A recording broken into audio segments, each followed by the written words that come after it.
જય જોહાર. તો આજે મને મન થઈ ગયું કરેચલાની ડક્કી પીવાની, તો અમે નીકળી પડ્યા સામાન ભરીને નદી તરફ પપ્પા હાથે. તો ત્યાં જઈને રેડી કરી દીધું વેસ્ટેજ, કેમ કે કરેચલા માટે ચારું તો નાખવો પડે. અચાનક આવી ગયો વરસાદ, તો મારે સંતાવવું પડ્યું ઝાડવા નીચે. તો વેસ્ટેજને બરાબર પેક કરી દઈએ, કેમ કે કરેચલા આને કાપીને નીકળી જાય છે બહુ મજબૂતીથી. અહીંયાથી અંદર જાય છે કરેચલા વેસ્ટેજની તલાશમાં, તો પછી જઈને ફસાઈ જાય છે. તો પપ્પા નીકળ્યું પડ્યા કટવા નાખવા, મજબૂત છીન થઈ રહ્યું છે. તો મને થયું નાહવાનું, તો હું નાહી લીધું.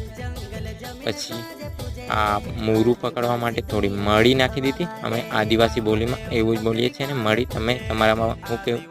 પછી ઘરે આવીને મેં જમી લીધું માછલીની રોટલી. સવારે આવીને જોઈએ તો બહુ બધા હતા કરચલા, હાડ એકદમ બ્લેક.